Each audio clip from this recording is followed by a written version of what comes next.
కార్తీక్‌ని మెడలో తాళి కట్టమన్న జ్యోత్స్నాకి ఊహించని షాక్ ఇచ్చిన పారిజాతం. అగ్రిమెంట్‌ని చింపేసిన శివన్నారాయణ. ట్విస్ట్ అయితే అదిరిపోయిందండి. చివరి వరకు స్కిప్ చేయకుండా చూసేయండి. వీడియో నచ్చితే తప్పకుండా లైక్ చేయండి. జ్యోత్స్న అయితే మీ పెళ్లి రోజు ఈరోజు నేను మీకు కానుక ఇవ్వబోతున్నాను బావా నీకు అని అంటూ ఉంటుంది. ఏంటి, నాకు పెళ్లి రోజు గిఫ్ట్ ఇస్తావా అని అడుగుతూ ఉంటాడు. కార్తీక్ అయితే అవును బావా, నువ్వు మర్చిపోలేని నేను గిఫ్ట్ ఇవ్వాలనుకుంటున్నాను అని జ్యోత్స్న అనంగాల్ని అప్పుడే ఏం గిఫ్ట్ ఇవ్వాలనుకుంటున్నావు అని కార్తీక్ అడుగుతాడు. ఏం గిఫ్టో నువ్వే ఊహించుకొని చెప్పు అని అనంగాల్ని బ్రాస్లెటా అని 4-5 పేర్లు చెప్తాడు. అప్పుడే ఇక జ్యోత్స్న అవేమీ కాదు బావా అని అంటూ ఉంటుంది. చెప్పాను కదా నువ్వు మర్చిపోలేని గిఫ్ట్ అని అంటూ ఉంటుంది జ్యోత్స్న. సరే, నేను కనిపెట్టలేకపోతున్నాను, ఆ గిఫ్ట్ ఏదో నువ్వే ఇవ్వు అని అంటూ ఉంటాడు. కార్తీక్ అయితే ఇంతలో పారిజాతం జ్యోత్స్న కార్తీక్ ఎక్కడికి వెళ్ళారా అని ఇక వెతుక్కుంటూ మొత్తానికి వాళ్ళ దగ్గరికైతే వస్తుంది. దూరంగా కారు ఆపి ఈ జ్యోత్స్న ఇక్కడ ఏం చేస్తుంది, మళ్ళీ కార్తీక్తో ఇక్కడ మీటింగ్ పెట్టిందేంటి, ఇదేదో చెయ్యబోతుంది అని అనుకుంటూ చాటుగా వచ్చి ఇక వాళ్ళ మాటలు అయితే వింటూ ఉంటుంది. ఇంతలో జ్యోత్స్న ఇక కారులో నుంచి గిఫ్ట్ అయితే తీసుకొస్తున్నానని చేతిలో గుప్పెట్లో పెట్టుకొని వస్తుంది. అప్పుడే ఏంటో కనిపెట్టు బావా అని అంటూ ఉంటే చెప్పాను కదా కనిపెట్టలేదని, నువ్వే చూపించు అని అంటూ ఉంటాడు. ఈ జన్మలో నువ్వు మర్చిపోలేవు బావా, ఈ గిఫ్ట్ నాకు చాలా అమూల్యమైనది అని ఇంకా చేతిలో ఉన్న తాలిబొట్టుని తీసి చూపిస్తుంది కార్తిక్కి. ఇక ఆ తాలిబొట్టు చూసి కార్తిక్ అయితే షాక్ అయిపోతూ ఉంటాడు. ఏంటిది అని అంటూ ఉంటే ఇదే బావా, నీకు నేను అవ్వాలనుకున్న గిఫ్ట్, ఇది నా మెడలో కట్టి నన్ను నీ భార్యగా గిఫ్ట్గా తీసుకువెళ్ళు అని జ్యోత్స్న అయితే అంటుంది. ఆ మాట విని ఒక్కసారి కార్తిక్ అయితే షాక్ అయిపోతూ ఉంటాడు. దూరంగా ఉండి చూస్తున్న పారిజాతం ఇక ఇదంతా కూడా ఇక వీడియో అయితే తీస్తుంది. ఎంతకి తెగించావే, నా మనవరాలకి అన్యాయం చేయాలని చూస్తావా, కార్తిక్ గారిని పెళ్లి చేసుకోవడానికి ఇంత ప్లాన్ చేస్తావా, ఏ రోజైతే దీప మెడలో తాళి కట్టాడో ఆ రోజే వాడి చేత తాళి కట్టించుకోవాలనుకుంటున్నావా అని అనుకుంటూ ఉంటుంది. పారిజాతం మనసులో పిచ్చి పిచ్చి వేషాలు వేస్తున్నావా, ఇది నీ మెడలో కట్టడం ఏంటి, ఆల్రెడీ నాకు పెళ్ళైందని నీకు తెలుసు కదా అని అంటూ ఉంటాడు. కార్తీక్ అయితే ఎప్పుడు చెప్పే రొటీన్ డైలాగ్ ఎందుకు బావా చెబుతావు, నీ మీద నాకు ఆశ చావదు, ఎప్పుడు కూడా చిన్నప్పటి నుంచి నువ్వే నా భర్తవని నేను ఫిక్స్ అయిపోయాను, మధ్యలో వచ్చిన దీప ఇప్పుడు నీకు శాశ్వతంగా భార్య అవుతుందంటే నేనెందుకు ఒప్పుకుంటాను బావా అని అంటూ ఉంటే, నువ్వు 2 పిల్లల తండ్రివైనా సరే నేను మాత్రం నిన్ను వదిలిపెట్టను అని అంటూ ఉంటుంది జ్యోత్స్న. అప్పుడు ఇక జ్యోత్స్న చెంప పగలగొడతాడు కార్తీక్ అయితే. ఇక జ్యోత్స్న చెంప పగలగొట్టి కార్తీక్ అంటూ ఉంటాడు, ఇప్పటి వరకు కూడా కేవలం ఆ అగ్రిమెంట్లో రాసిన ప్రకారం నేను డ్రైవర్గా ఉంటానని ఒప్పుకున్నానని నువ్వు అక్కడికి ఇక్కడికి అని తిప్పుతూ ఉంటే కేవలం డ్రైవర్గానే నీ వెనకాల వచ్చాను, కానీ నీ బావగా నేను రాలేదు. ఇప్పటి వరకు నువ్వు చేసినవన్నిటికీ ఎంతో సహనంగా ఓర్చుకుంటూ వచ్చాను, కానీ నాలో సహనాన్ని నువ్వు రోజు రోజుకి చంపేస్తున్నావు, పిచ్చి పిచ్చి వేషాలు వేయకుండా పద ఇంటికి వెళ్దాం అని అంటూ ఉంటాడు. కార్తీక్ అయితే లేదు బావా, ఈరోజే నువ్వు నా మెడలో ఈ తాళి కట్టాల్సిందే అని అంటూ ఉంటుంది జ్యోత్స్న. నిన్ను అని దూరంగా ఉండి పారిజాతం తిట్టుకుంటూ ఉంటుంది. అప్పుడు ఇక కార్తీక్ అయితే ఏంటి, ఈరోజే నీ మెడలో ఈ తాళి కట్టాలా అని అడుగుతూ ఉంటాడు. అవును బావా, ఈరోజే నువ్వు నా మెడలో ఈ తాళి కట్టాలి, ఈ తాళి నా మెడలో ఉండాల్సిందే అని అంటూ ఉంటుంది జ్యోత్స్న. అప్పుడే కార్తీక్ అయితే తాళిని తీసుకుంటాడు. అలా కార్తీక్ తాళిని తీసుకోవడం చూసి పారిజాతం షాక్ అయిపోతూ ఉంటుంది. ఇక షాక్ అయిపోతూ ఇదేంటి వీడు తాళి తీసుకుంటున్నాడు, అగ్రిమెంట్ ప్రకారం నేను ఏది చేయమన్నా చెయ్యాలి అని ఇది అగ్రిమెంట్ మీద రాసిందని ఇప్పుడు తాళి కట్టేస్తాడా ఏంటి అని పారిజాతం షాక్ అయిపోతూ ఉంటుంది. అప్పుడే ఇక జ్యోత్స్న చాలా ఆనందపడుతూ ఏంటి బావా, నా మెడలో తాళి కట్టేస్తావా అని అంటూ ఉంటే, నీ మెడలో నేనెందుకు తాళి కడతాను మర్దలా, ఇదే తాళిని ఇంకొకళ్ళ చేత నీ మెడలో కట్టిస్తాను అని అంటూ ఉంటాడు కార్తీక్. ఆ మాట విని ఒక్కసారి జ్యోత్స్న షాక్ అయిపోతూ ఉంటుంది. తెలివితేటలు బాగానే ప్రదర్శిస్తున్నావు, అగ్రిమెంట్ ప్రకారం నేను చెప్పినట్టు నువ్వు చెయ్యాల్సిందే బావా, తప్పదు అది అని అంటూ ఉంటుంది జ్యోత్స్న. అవునా, అగ్రిమెంట్ ప్రకారం నువ్వు చెప్పినట్టు చెయ్యాలన్నమాట. సరే, పెద్ద సార్ దగ్గరికి వెళ్ళి పెద్ద సార్ని కూడా అడిగి ఆయన ఒప్పుకుంటే నీ మెడలో తాళి కడతాను అని అంటూ ఉంటాడు కార్తీక్. అయితే ఇక ఆ మాట విని జ్యోత్స్న షాక్ అయిపోతూ ఉంటుంది. ఏంటి, తాత కట్టమంటే కట్టేస్తావా? అవును తాత, అలాగే పెద్ద సారు, చిన్న సారు, చిన్న మేడం అందరూ ఒప్పుకుంటే ఖచ్చితంగా నీ మెడలో తాళి కట్టేస్తాను అని కార్తీక్ అయితే అంటాడు. భలే మాట్లాడుతున్నావు, వాళ్ళెవరూ మన పెళ్ళికి ఒప్పుకోరని తెలిసి నువ్వు ఇలా నాటకం ఆడుతున్నావు కదా అని అంటూ ఉంటుంది జ్యోత్స్న. వాళ్ళెవరూ పెళ్ళికి ఒప్పుకోరని నువ్వెందుకు చెప్తున్నావు అని అంటూ ఉంటే, ఎందుకంటే నీకు ఆల్రెడీ పెళ్ళయింది కాబట్టి వాళ్ళెందుకు ఒప్పుకుంటారు అని అంటూ ఉంటుంది జ్యోత్స్న. అయితే అవును కదా, కాబట్టి నా మీద ఎటువంటి ఆశలు పెట్టుకోకు. నాకు నా భార్య దీపే, అంతే. నేను చనిపోయే వరకు తనే నా అర్ధాంగి, తనే నా భార్య. ఇంకొకరిని నేను భార్యగా ఊహించుకోలేను. ఇలాగా లేనిపోని ఏదో చిల్లర పనులు చేసి నా చేత తాళి కట్టించేసుకోవాలని ఆ అగ్రిమెంట్ని నువ్వు వంక పెట్టుకొని నీ ఇష్టం వచ్చినట్టు ప్రవర్తించాలంటే కుదరదు జ్యోత్స్న అని అంటూ ఉంటాడు కార్తీక్. అప్పుడు ఇక జ్యోత్స్న అయితే, నీ చేత ఎలా తాళి కట్టించుకోవాలో నాకు తెలుసు బావా అని అంటూ ఉంటుంది జ్యోత్స్న. అప్పుడే ఇంకా సరే, నా చేత ఎలా తాళి కట్టించుకుంటావో నేను కూడా చూస్తాను, పద, టైం అవుతుంది, అందరూ కూడా మన గురించి ఎదురు చూస్తారు అని అంటూ ఉంటాడు కార్తీక్. అయితే అప్పుడు ఇక పారిజాతం, రావే ఇంటికి, నువ్వు వచ్చేసరికి ఇంట్లో నీకు ఒక భూకంపాన్ని రెడీ చేసి పెడతాను అని పారిజాతం వీళ్ళకన్నా ముందే ఇక ఇంటికైతే బయలుదేరుతుంది. ఇంతలో ఇక దీప అటు ఇటు టెన్షన్ పడుతూ తిరుగుతూ ఉంటే అప్పుడే ఇంకా అడుగుతూ ఉంటుంది కాంచన. ఇంతలో శ్రీధర్ కూడా వస్తాడు. ఏంటి దీప, కార్తీక్ ఏడి, నువ్వు ఒక్కరిదానివి ఉన్నావేంటి అని అడుగుతూ ఉంటాడు శ్రీధర్. అయితే అప్పుడే ఇక కాంచన, అక్కడే ఉన్నాడు, బావ రాలేదు అని చెప్తుంది. కానీ ఏం జరిగిందో చెప్పకుండా అటు ఇటు టెన్షన్ పడుతుంది అని అంటూ ఉంటుంది కాంచన. ఇంతలో ఇంకా అప్పుడే శ్రీధర్ అయితే దశరథకి ఫోన్ చేస్తాడు. దశరథకి ఫోన్ చేయడంతో జ్యోత్స్న, కార్తీక్ ఇద్దరు కూడా ముందు గుడికని బయలుదేరారు. తర్వాత తలనొప్పి వస్తుందని జ్యోత్స్న హాస్పిటల్కి తీసుకువెళ్ళమని కార్తీక్ని అడిగింది అని దశరథ అయితే చెప్తాడు.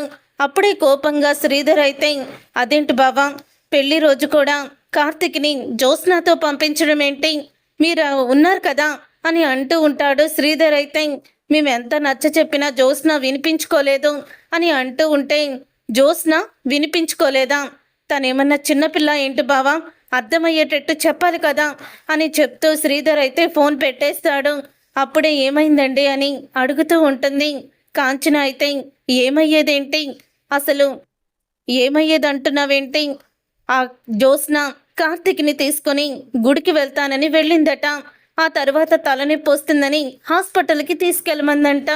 అంటే ఈరోజు దీపా కార్తీక్ సరదాగా తిరగకూడదని, కలిసి ఉండకూడదని ఏదో పంతం పట్టుకున్నట్టుంది అని అంటూ ఉంటాడు శ్రీధర్. అయితే మీరు చెప్తుంటే నాకు అలాగే అనిపిస్తుంది. ఆ దిక్కుమాలిన అగ్రిమెంట్ రాసుకొని ఈ దీప వినదు, వాడు వినడు. ఏంటి దీప, ఇప్పుడు నీకు సంతోషంగా ఉందా? ఎందుకు టెన్షన్ పడుతూ తిరుగుతున్నావు? నిన్ను అక్కడ వెళ్ళొద్దంటే నువ్వు మానవు. పైగా అగ్రిమెంట్ కదా, నా బావ కూడానే నేను ఉండాలంటున్నావు. నీ బావని అది గద్దలాగా ఎగరేసుకుపోవాలనుకుంటుంది. పాపం ఇంకా అగ్రిమెంటే అని సరిపెట్టుకుంటావా అని అడుగుతూ ఉంటుంది కాంచన. అయితే దీపని, అది కాదత్తయ్య అని అంటూ ఉంటే, ఏది కాదే, అదేమో పెళ్లి రోజు నాడు నీ భర్తని తీసుకొని గుడికి వెళ్ళి బయటికి తిరుగుతూ ఉంటే నువ్వు ఒంటరిగా ఇంట్లో అటు ఇటు తిరుగుతున్నావా? నీకు అసలు బుద్ధి లేదులే. ప్రతి దానికి కూడా నువ్వు వాడు చెప్పినట్టు వింటూ తల ఊపడం బాగా నీకు అలవాటైపోయింది. ఇలాగే ఉండు. ఇలాగే వాళ్ళేమనుకుంటారో, వీళ్ళేమనుకుంటారో, వాళ్ళేమైపోతారో అని ఆలోచించి నీ భర్తను నువ్వు దూరం చేసుకో. నువ్వు పెద్ద త్యాగశీలువి కదా అని కాంచన అయితే తిడుతూ ఉంటుంది దీపని. అప్పుడే శ్రీధర్ అయితే, ఇవన్నీ అనవసరం కాంచన, పద, తాడో పేడో తేల్చుకుందాం. అసలు ఈ అగ్రిమెంట్ మూలనే కదా ఇవన్నీ కూడా జ్యోత్స్న చేస్తుంది అని అంటూ ఉంటే, ఇప్పుడు గొడవలు ఎందుకు అని అంటూ ఉంటుంది దీప. గొడవ కాదులే దీప, అడిగే వాళ్ళని అడగాలి కదా. నువ్వు ఇంట్లోనే ఉండవు, మేమే వెళ్తాము అని చెప్పి కాంచన శ్రీధర్ ఇద్దరు కూడా శివనారాయణ ఇంటికైతే బయలుదేరుతారు. అప్పుడే ఇక ఇంతలో పారిజాతం ఇంటికి వస్తుంది. పారిజాతం ఇంటికి వచ్చాక అప్పుడే ఇక అడుగుతూ ఉంటుంది సుమిత్ర, అత్తయ్య గారు జ్యోత్స్న కనిపించిందా మీకు అని అంటూ ఉంటే, పాపం జ్యోత్స్న తలనొప్పంది, ఇప్పుడు ఏ హాస్పిటల్కి వెళ్ళిందో కనుక్కోండి, ఫోన్ లిఫ్ట్ చేయడం లేదు అని సుమిత్ర అంటూ ఉంటే, దానికి తలపోటని ఎవరు చెప్పారు అని అంటూ ఉంటుంది పారిజాతం. పాపం దానికి తలపోటు వచ్చి కార్తిక్ని హాస్పిటల్కి తీసుకువెళ్ళమంది అని తనే చెప్పింది అని అంటూ ఉంటే, నువ్వేమీ కంగారు పడుకో సుమిత్ర, నీ కూతురు హాస్పిటల్కి వెళ్ళలేదు, నీ కూతురు చేసిన నిర్వాహకం చూస్తే నువ్వు కూడా దాన్ని చంప పగలగొడతావు అని అంటూ ఉంటుంది పారిజాతం. నేను ముందే చెప్పాను వాళ్ళ పెళ్లి రోజు వీళ్ళిద్దరిని ఎందుకు పంపిస్తున్నావని, నువ్వు కూడా వినిపించుకున్నావా? వినిపించుకోలేదు. వాడేమో అగ్రిమెంట్ అని చెప్పి మీ మాటేమో కాదనడం లేదు. గుడిలో పంతులు గారికి నేను కార్తిక్ అర్ధాంగిని అని ఇద్దరికి కలిపి ఇద్దరి పేర్ల మీద అభిషేకం చేయమని చెప్పింది ఆ జ్యోత్స్న అని అంటూ ఉంటే, ఆ మాట విని ఒక్కసారే సుమిత్ర షాక్ అయిపోతూ ఉంటుంది. నేను దీపని తీసుకొని వెళ్ళాను కాబట్టి సరిపోయింది, లేకపోతే ఏమవుతుంది అని అంటూ ఉంటే, అప్పుడే ఇక సుమిత్ర అయితే షాక్ అయిపోతూ ఉంటుంది. మరి గుడికి నుంచి తలనొప్పి వస్తుందని హాస్పిటల్కి వెళ్తున్నామన్నారు కదా, ఎక్కడికి వెళ్ళారు అని అడుగుతూ ఉంటే, ఎక్కడికి వెళ్ళారో చూపిస్తే నువ్వు తట్టుకుంటావా అని చెప్పి వీడియోనైతే చూపిస్తుంది. చేతిలో తాళి పట్టుకొని కార్తిక్ని తాళి కట్టమంటూ జ్యోత్స్న అడగడం, కార్తిక్ సమాధానం చెప్పడం, ఇక ఆ వీడియోని చూసి సుమిత్ర షాక్ అయిపోతూ ఉంటుంది. ఇక దశరథ్ కూడా వీడియోని చూసి షాక్ అయిపోతూ ఉంటాడు. జ్యోత్స్న ఇంతకి తెగించిందా అని అంటూ ఉంటాడు. దశరథ అయితే, చూసావా సుమిత్ర, జ్యోత్స్న ఎలాంటి పని చేసిందో అని అంటూ ఉంటే, నేను అసలు ఇది ఊహించలేదండి, తను ఇలా చేస్తుందని అస్సలు కూడా నేను అనుకోలేదు అని అంటూ ఉంటే, ఆ మాట విని ఒక్కసారి షాక్ అయిపోతూ ఉంటాడు శివనారాయణ. ఇక శివనారాయణ షాక్ అయిపోతూ, అసలు జ్యోత్స్న ఎందుకు ఇలా చేసింది అని అంటూ ఉంటాడు.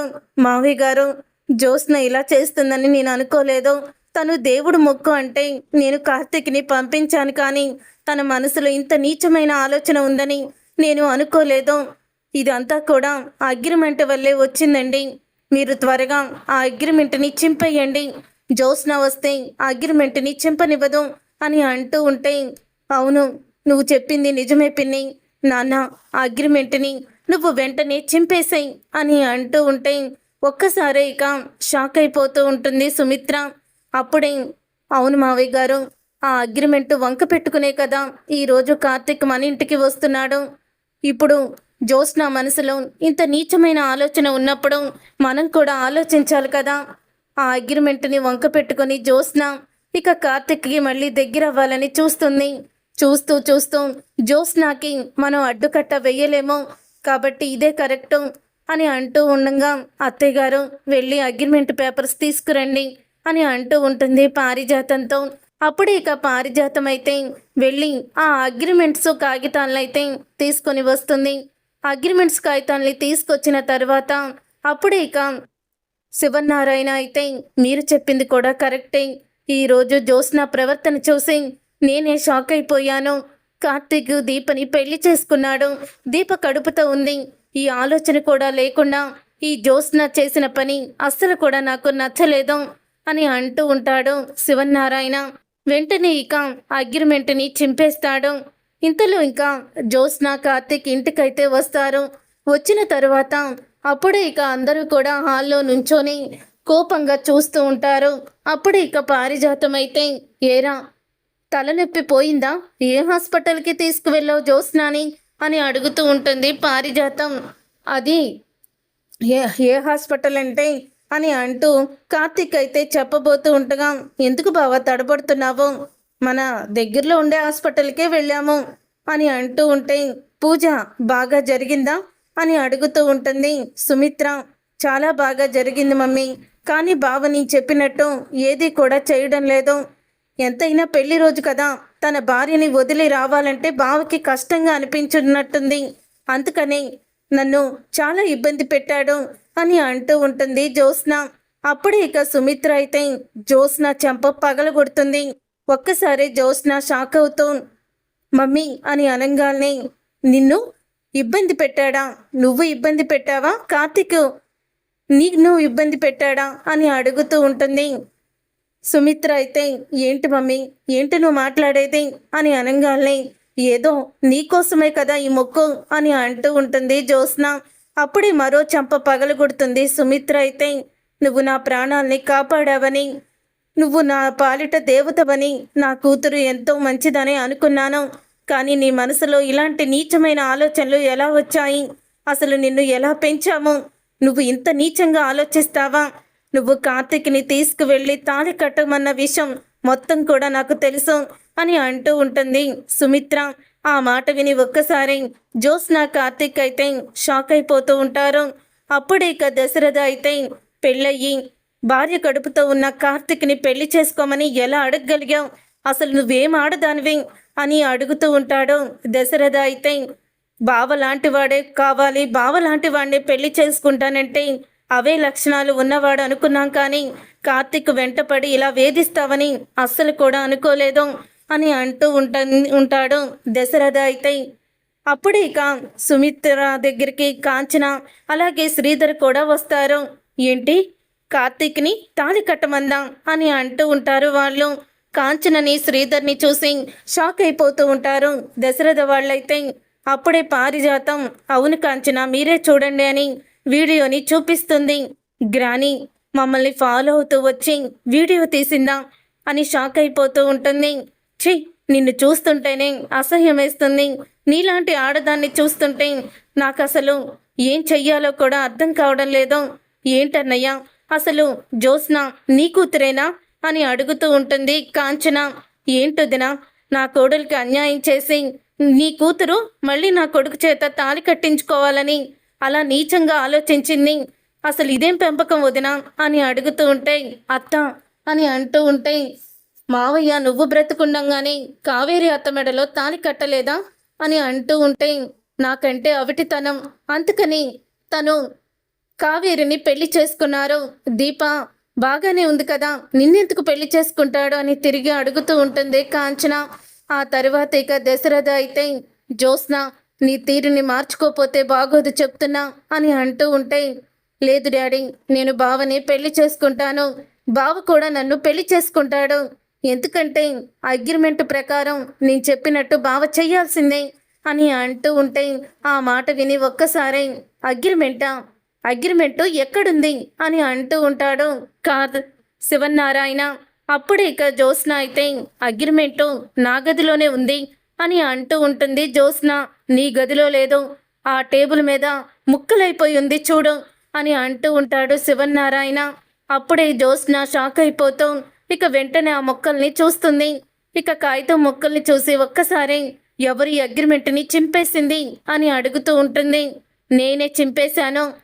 అగ్రిమెంట్ వంక పెట్టుకొని నువ్వు చేసే ఈ నీచమైన పనులని నేను అస్సలు కూడా ఊరుకోను. ఈ రోజు నుంచి కార్తీక్ ఇంటి మనవడే తప్ప డ్రైవర్ కాదు. రేపటి నుంచి చుట్టపు చూపుగా వస్తాడే కానీ వాడు డ్రైవర్గా ఇక్కడికి రాడు అని అంటూ ఉంటే, అది కాదు తాత అని అంటూ ఉంటాడు కార్తీక్ అయితే. ఏంట్రా తాత, దీని నీచమైన బుద్ధి తెలుసుకున్నాక కూడా నువ్వింకా ఈ ఇంటినే పట్టుకుని ఏలబడాలనుకుంటున్నావా అని అంటూ ఉంటుంది కాంచన. నా మీద నీకు ఏమాత్రం ప్రేమున్నా రా వెంటనే ఇంటికి అని అంటూ కార్తీక్ని తీసుకువెళ్ళిపోతుంది కాంచన అయితే. అప్పుడే ఇక కాంచన కార్తీక్ని తీసుకువెళ్ళిపోయాక జ్యోత్స్న అయితే, తాత నాకు చెప్పకుండా అగ్రిమెంట్ని ఎందుకు చింపేశావు అని అడుగుతూ ఉంటే, నాకు తెలియకుండా నువ్వు అగ్రిమెంట్ని రాయించావు కదా అప్పుడు, అందుకని ఇప్పుడు నీకు తెలియకుండా అగ్రిమెంట్ని చింపేశాను.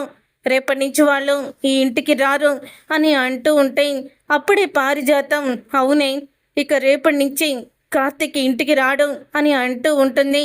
ఇక పారిజాతం కూడా, లేకపోతే నా మనవుడిని పెళ్లి చేసుకోవాలంటున్నావా అసలు నిన్ను అని అంటూ ఇక పారిజాతం కూడా, అయినా నిన్ను ఇలా తయారు చేసింది నేనేలే, ఇక నుంచి నువ్వు ఒళ్ళు దగ్గర పెట్టుకొని ఉండు దశరథ, దీనికి ఏదైనా మంచి సంబంధం ఇంట్లో నుంచి బయటికి అడుగు పెట్టాలంటే అది అత్తారింటికి అవ్వాలి.